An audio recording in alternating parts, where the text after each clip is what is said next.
Estamos nuevamente en un encuentro de Mercosur. Osvaldo Di Frincio, ¿cómo te va, Osvaldito? ¿Qué tal, Ramiro? ¿Cómo andás? Bien, bien, Osvaldo. Y el que les habla. Y vamos a hablar hoy un poco de lo que es la justicia selectiva. Para eso vamos a recurrir a una frase de un periodista español, Iñaki Gabilondo, que decía que la justicia, refiriéndose a la justicia española, que la justicia española no es ciega, que es tuerta, ve muy bien con un solo ojo, el derecho. De alguna manera podemos ver que la realidad tanto de Argentina como de Brasil muestra algún tipo de mirada excepcional sobre algunos hechos y una ceguera con relación a otros, ¿no es verdad, Osvaldo? Sí, realmente. Y cada vez parecería que fuera más notorio, por lo menos acá en la Argentina, que esa visión sesgada, ¿no? Por ejemplo, Osvaldo, contanos algún caso de Argentina, como para ir ilustrando. Y tenemos uno de los casos, o sea, que hay como dos jueces, o tres en realidad, que son los que tienen los casos que mediáticamente más difusión están teniendo. Podríamos hacer ese triunvirato entre Bonadío, Servini de Cubría y Casanelo. Jueces que vienen desde desde la década del 90 y se han ido manteniendo en todos los gobiernos sin ningún tipo de inconvenientes, siendo siempre pro-fácticos, diríamos, pro gobierno, ¿no? Que tienen procesos o causas muy importantes ahora. No sé qué te interesaría que toquemos, porque seguramente la causa que se te ocurra la tiene alguno de estos tres jueces. No, solo para comentar algunas de las características, ¿no? La jueza Servini de Cubría fue muy famosa en los años 90 porque quiso prohibir que un humorista que hacía sátiras por televisión, Tato Bores, ¿te acordás, Osvaldo? Sí, sí. La nombrase en un programa y toda la comunidad artística de todos los colores políticos se unieron en una linda conmemoración, una sátira, ¿no? O sea, quizás son personas, algunos jueces polémicos desde aquella época, ¿no? Sí, y Bonadío también viene de la famosa servilleta que exhibe Corach en su momento, ¿no? Que Habíamos, eran los... habíamos hablado un poco de Bonadío en el encuentro anterior, que se había ampliado una denuncia haciéndola extensiva a la expresidenta Cristina Kirchner y al ministro de Economía. Sí, cuando la venta de dólar a futuro, uno de las operaciones que están siendo difundidas, ¿no? Que no hay, por ahora parecería que la causa no tendría mucho destino porque fue una causa política, no judiciable, un hecho político no judiciable. Pero este juez es bastante proactivo, ¿no? Además de estas iniciativas, tiene algunas otras iniciativas, ¿no es verdad, Osvaldo? Sí, tenía el tema de vudú y su viaje en helicóptero, donde había sido acusado por dádiva, por haber aceptado un viaje de un tercero, que cuando el presidente actual, el ingeniero Macri, utiliza un helicóptero de Lewis, un empresario inglés con muchas tierras en el sur argentino, en el lago Escondido, que parece que está tan escondido que no lo deja ver a nadie, porque él ha cortado el paso para poder verlo. Y ha sido, como lo ha llevado en un helicóptero de Lewis a Macri un fin de semana, a la otra semana se vio en la necesidad de a Vudú sobreseerlo porque era como dudoso tener procesado a un vicepresidente y no tener la misma vara para el presidente. Y Abu Duro tenía procesado por este delito, supuesto delito, hace 4 años, ¿no? Sí, sí, no, y ahora decidió que no era más delito, sí. Sí, Ahora, un dato a remarcar que no había dicho. o sea, en 4 años él lo mantuvo procesado, que era una de las acusaciones de cómo tener un vicepresidente procesado, y ahora que no es más vicepresidente, solo por el hecho de que Macri cometió el mismo hecho, o tal vez más agravado.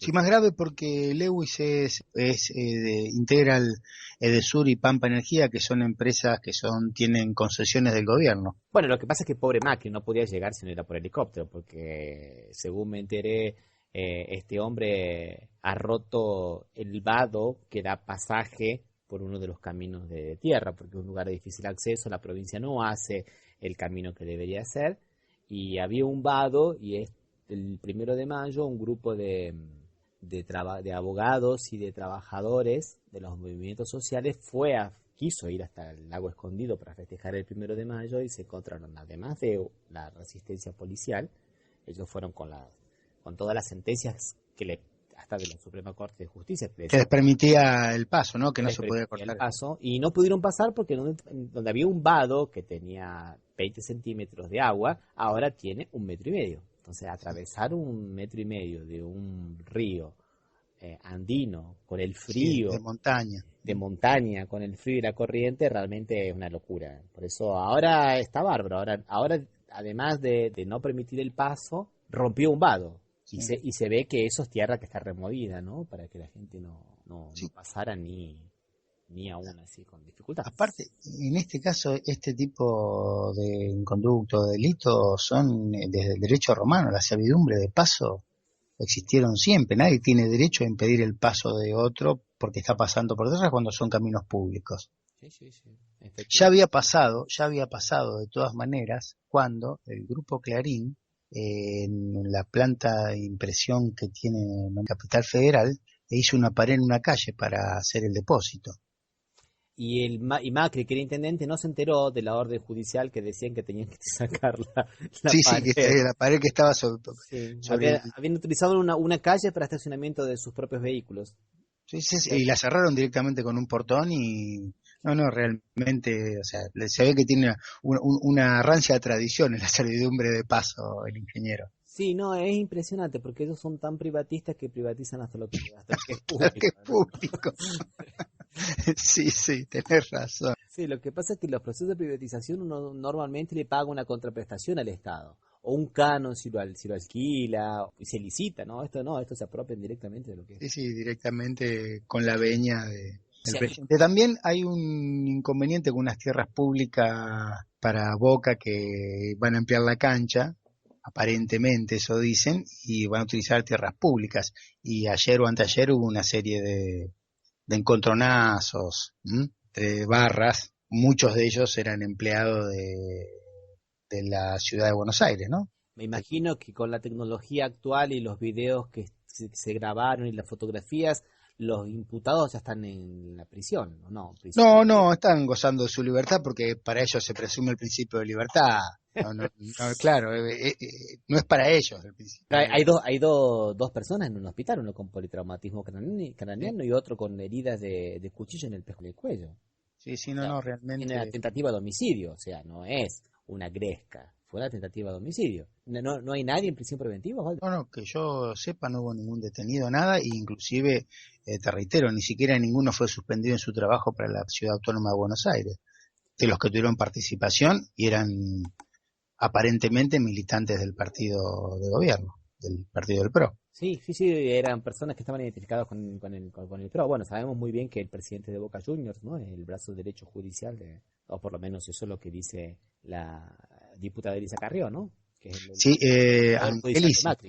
Angelici, que ahí podríamos entroncar con otra causa importante que lleva adelante la jueza Servini Burundugría. ¿Qué es la causa de, Osvaldo? Fútbol para Todos. Fútbol para Todos.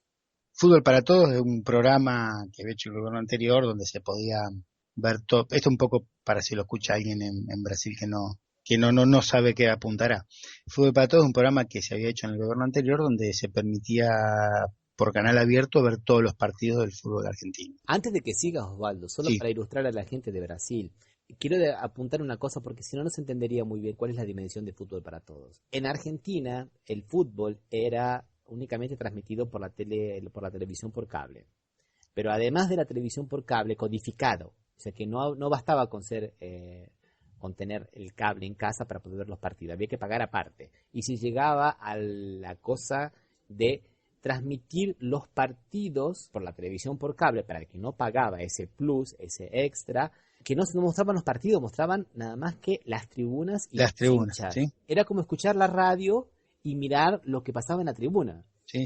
Eso aquí en Brasil es surreal. Sí, porque allá los canales abiertos pasan todo el fútbol, ¿no? Por lo menos un partido pasan. Sí, y de hecho, y otro sistema que había que no sé si ya se eran por pay-per-view, o sea que vos pagabas por el partido que querías ver también. Teniendo el sistema digital, el sistema codificado, no podías ver todos los partidos. Algunos partidos, lo mismo, si vos querías verlo, un clásico muy importante, como un Boca River, un Racing Independiente, se pasaba por pay-per-view, tenías que pagarlo expresamente ese partido. Bueno, y O con sea, fútbol para bueno, todos se revierte todo esto, ¿no? claro, y se permite que todos que los canales puedan tomar la señal gratuitamente. De hecho, se podía ver en todo el mundo a través de una página que era www.futbolparatodos.com. En cualquier lugar del mundo se podía ver todos los partidos de fútbol argentino en directo. Como hubo una denuncia, la señora jueza Servini de Cubría empezó a citar. ¿Mm? Así que empezó citando los tres últimos jefes del gobierno anterior, que es Juan Manuel Abalvedina, Capitanich y Aníbal Fernández. Que eran los jefes de gabinete. Jefes de gabinete, sí, los jefes de gabinete del gobierno anterior. Y después empezó a citar a muchos de la AFA. El presidente actual, Luis Segura, que viene de Argentino Junior, Carlos Portel, ex tesorero de la AFA y que era de Banfield, Jorge Leme, que también me parece que era de Banfield. Después fue citando a Miguel Ángel Silva, presidente de Arsenal, Espinosa de Defensa y Justicia, y de todos fue citando a todos, sobre todo los que fueron tesoreros, con un pequeño olvido tuvo. Uno que fue tesorero de AFA en ese periodo y no fue citado. ¿Que quién es? ¿Quién te parece que podía ser, Ramiro? El del equipo de la mitad más uno, supuesto mitad más Exactamente, uno. sí. El brazo derecho de Mauricio Macri. El operador Jurídico del juicio. tribunalicio de Macri, Daniel Angelici, el doctor Daniel Angelici. No lo El citó a único, Angelici. no lo citó, se ve que fue un olvido, o entendió que él no tenía que no había responsabilidad, citó a todos los demás, pero bueno, de todas maneras las citaciones se van distribuyendo en el mes de mayo, así que por ahora no es tapa, estarán esperándolo para tapar alguna otra noticia seguramente.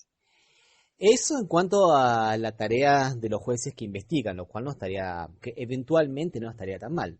No, que investiguen, o sea, que investiguen y que Pero encuentren ¿cómo anda los el tema de los Panama Papers de nuestro querido presidente? no, lo que pasa es que los Panama Papers ya pasaron, ¿cuánto hace?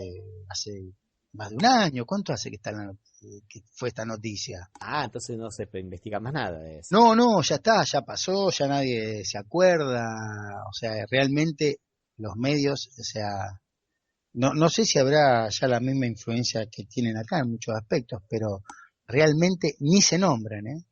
O Ni se- sea, relacionado con el fútbol, lo que pasó anoche todavía no hay noticias, no sabemos quiénes son, no hay imputados, no sabemos quiénes son los responsables. De los Panama Papers no se habla más nada.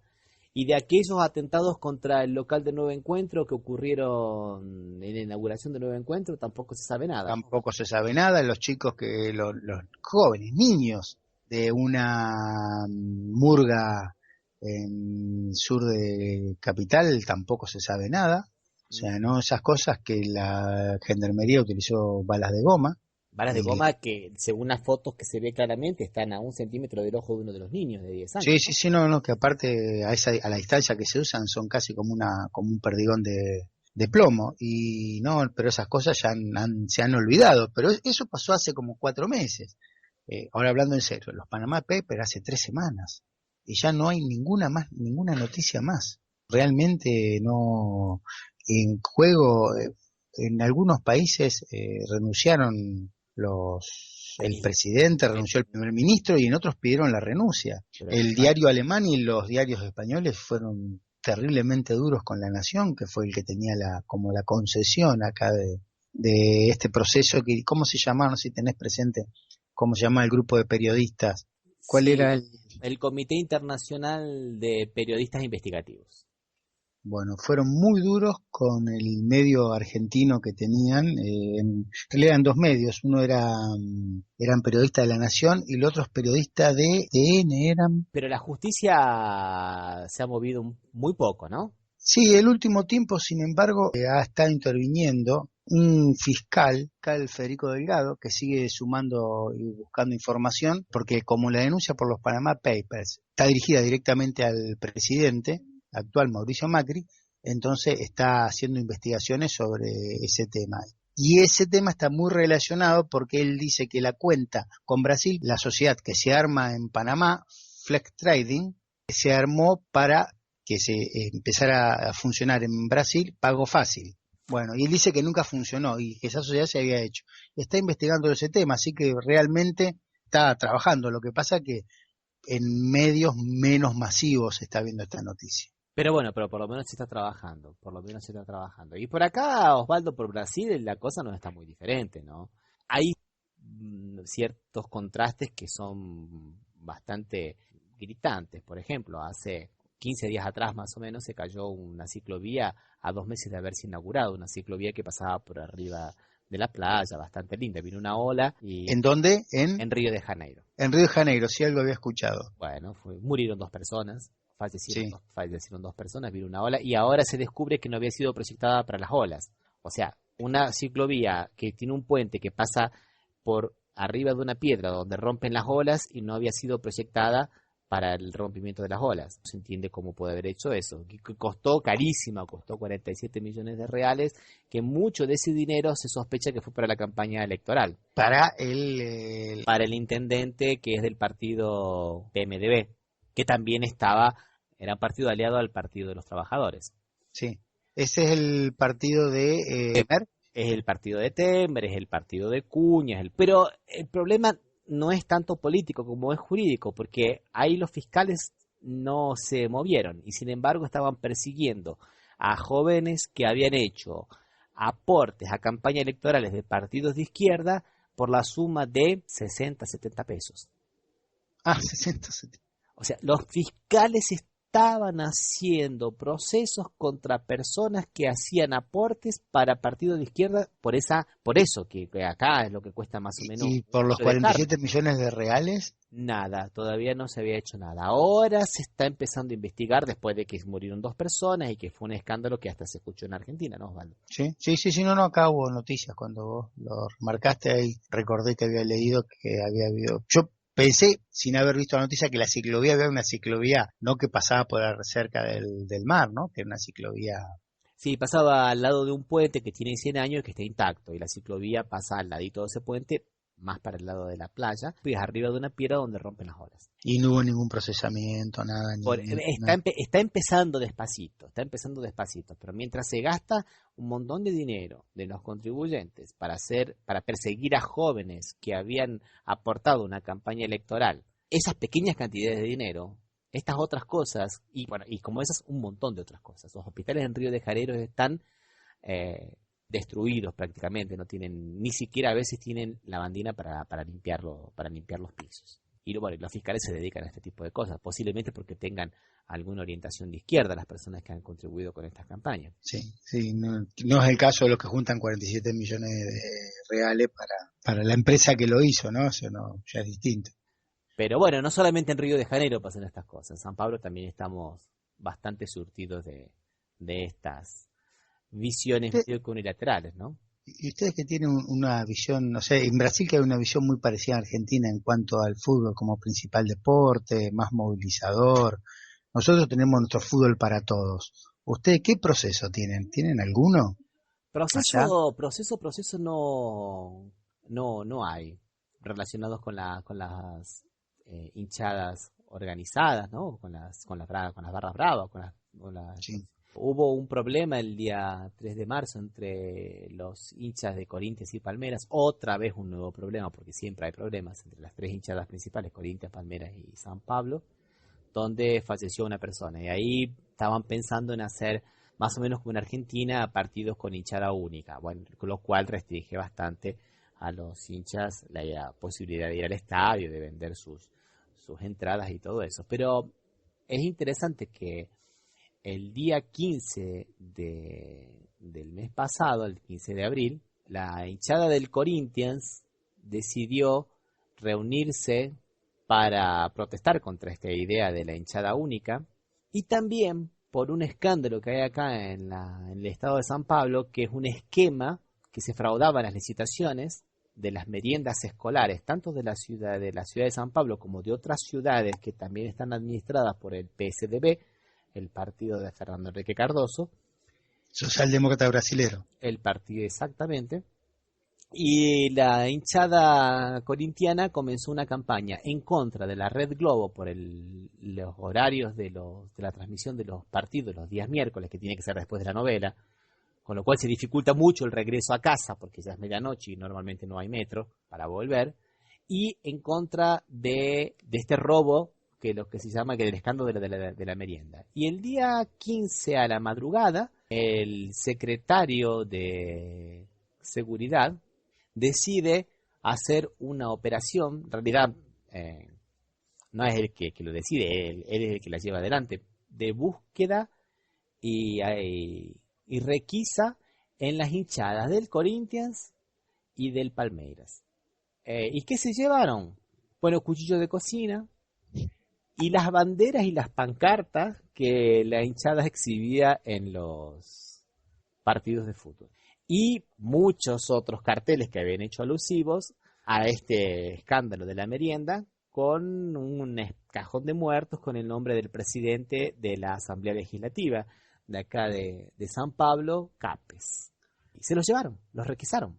Eran ítems, sí, o sea, ítems inofensivos, o sea, cajones hechos con telgopor o cartón, posiblemente, no se veía muy bien, pero eran ítems políticos, eran cosas que iban a utilizar a la tarde en la manifestación que iban a hacer en el centro de San Pablo. De todas maneras, me gustaría, porque ya me contaste una vez la historia, en ese doble rasero que tiene la justicia, tanto en Argentina como en Brasil, que indiques un poco cómo es la hinchada del Corinthians o qué tradición tiene la hinchada del Corinthians, que no es la misma de los políticos que se enriquecen con la merienda de los niños, ¿no? La hinchada del Corinthians tiene una larga tradición de lucha por la democracia, inclusive en la época de las dictaduras. Y eso viene de la época de los años 80, la famosa democracia corintiana, donde el equipo de fútbol tenía un técnico que era decorativo porque todo se decidía en forma democrática. Y eso de alguna manera traspasó las puertas del club, se hizo un ícono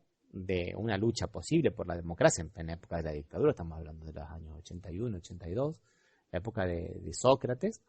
Y la hinchada corintiana de alguna manera siempre fue más permeable a estas cuestiones sociales y un poco más de izquierda. De hecho, el presidente Lula es uno de la torcida, ¿no? Claro, el presidente Lula es el primer torcedor de Corinthians. De Corinthians. Y también tiene esta idea de que un marca punta. Entonces, por ejemplo, a partir de este posicionamiento de la hinchada del Corinthians en contra del escándalo de la merienda que ocurre en el Estado, en contra del impeachment de Dilma Rousseff, otras hinchadas aquí de San Pablo también se manifestaron, y de otros partidos. Por ejemplo, la del Palmeiras, que también hizo lo mismo. Inclusive la de San Pablo, que en la manifestación, cuando se hizo la manifestación acá en el centro de San Pablo, los que estaban en contra del golpe de Dilma Rousseff, apareció en gran número con los colores del San Pablo y en contra del impeachment de Dilma Rousseff. Entonces, hasta el San Pablo, que vendría a ser como el Jockey Club de acá, también estuvo en contra de la... Sí, tuvo una participación bastante maciza, ¿no? Un grupo muy importante de los hinchas de San Pablo participando al lado de los movimientos como la CUT, que es la Central Única de los Trabajadores, y otros movimientos que estaban... La CUT sería, para que entiendan en Argentina, como una especie de CGT, como si fuera una de las tantas CGT, diríamos.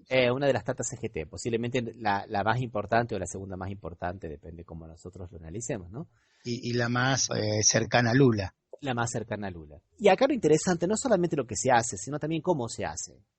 Participaron 26 personas, de las cuales en off salió en el diario Folia de San Pablo, que no podemos decir que sea a favor del gobierno, sino es a favor del gobierno de San Pablo, digamos, es a favor del PSDB. Uh-huh. Bueno, y 5 de esas personas, de las 26 que aparecieron, entre algunos de ellos eran comisarios, dijeron que era una movida realmente política y que el secretario de Justicia, Moraes, lo había hecho con una clara motivación política. Lo hicieron en horario de la madrugada, cosa que normalmente no se suele hacer. Es básicamente eso. A partir del momento en el que se posicionan políticamente ocurren estas cosas. De hecho, hace tiempo que se quiere instalar una comisión parlamentaria de investigación, ¿no?, que son muy famosas, la CPI, por causa de este fenómeno de la merienda, y no se consigue. Ahora los estudiantes secundarios han tomado la Asamblea Legislativa hasta que se consigan las firmas necesarias para que el propio cuerpo legislativo investigue este fenómeno, que está envuelto, implicado principalmente el presidente de la Asamblea Legislativa, Capes, y el que era el secretario de Agricultura del Estado, y grandes figuras del gobierno acá del Estado. Aclaremos que el gobernador es Alckmin, una de las personas que también tiene pretensiones presidenciales. Bien, que Alckmin, que ya se había presentado a las elecciones para presidente en el 2006 y que consiguió llegar al segundo turno, y bueno, y nunca pierde las esperanzas. Es una de las tres personas de los tres posibles presidenciables dentro del PCDB. Uno es el senador Serra, él como gobernador, y Aécio Neves, que era gobernador de Minas Gerais. Bien. Y bueno, y en cuanto vemos que por un lado hacemos acciones vemos por un lado que se hacen acciones con muchas personas para requisar pancartas, banderas, cuchillos de cocina, y contra esta cuestión de la merienda escolar no se hace absolutamente nada. Por otro lado, hay otros escándalos que vienen desde hace años, como por ejemplo la mafia en las licitaciones con relación a los trenes, de la línea de trenes y de metro, y tampoco se hace absolutamente nada. Esto viene desde el año 97, y ya son miles de millones de dólares que están aquí. Inclusive, y hasta ahora...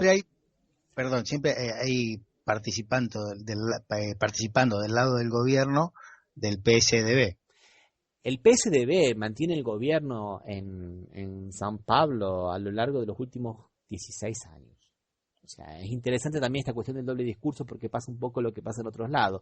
Ellos dicen que tiene que haber alternancia en el poder cuando ellos no están en el poder. Aquí en San Pablo, que están en el poder, nadie habla de la alternancia en el poder. Está bien. Está bien. Si son republicanos cuando están en la minoría. Y las únicas personas que hasta ahora han sido imputadas son representantes extranjeros de dos empresas, de la Alstom, que es francesa, y de una empresa española, la CAF. Y nada, no los han intimado hasta ahora. Y pasan los años y se van acumulando cosas. Un día vamos a hablar específicamente de este tema que acá se ha llamado el famoso, viste que acá le ponen todo aumentativo, entonces aquí este es el tren salón, ¿eh? Un tren grandote, salón. ¿Viste? Un tren. El trenzazo. El trenzazo sería el trenzazo. Sí, es que cada vez se hace más, aparte creo que haberte escuchado en algún momento decirme que se hace cada vez más espacio entre viaje y viaje, diríamos, cada vez más distancia entre un tren y otro, porque faltan vagones o faltan trenes, ¿no? Esa es una denuncia del sindicato de los trabajadores de los trenes. Hay 10 trenes que en este momento, que corresponden a un poco más del 10% del total de la flota de trenes, que están parados para desguace, para canibalizarlos. Los están desarmando para poder sacar las piezas y que funcionen los otros. ¿Por qué? Por dos motivos. Primero, porque el gobierno del Estado, que los trenes son de una empresa autárquica del propio Estado de San Pablo, pero el gobierno del Estado no le ha repasado el dinero que tenía que pasarle, pero sí lo ha hecho a una de las líneas de tren que es privada. Entonces no le repasa las líneas públicas, le repasa las líneas, les hace la remesa del dinero a la línea privada. A la empresa autárquica del Estado trabaja con déficit, no tiene cómo reponer los vagones y las locomotoras. Y las locomotoras. Entonces, al gobernador de San Pablo no lo investigamos y no hacemos absolutamente nada. Y el problema parece que está en los hinchas, que le encontraron 60.000 reales, que ellos dicen que son de las ventas de entradas, no se sabe de qué era, 3 cuchillos y 2 pancartas. Y para eso movilizamos todo este tipo de cosas. La doble vara de la justicia. La doble vara de la justicia. Y eso sin hablar del otro, acá hace años en San Pablo que no se puede terminar la autopista de la circunvalación. Y eso porque es una obra que se hace con dinero de la nación, con dinero del Estado y con dinero de la municipalidad. Y en uno de los trechos que lo estaba haciendo el Estado, se han encontrado obras sobrefacturadas en la supervalorización de las tierras que se les expropiaban a las personas. Nada, hasta ahora nada. Tampoco investigan nada.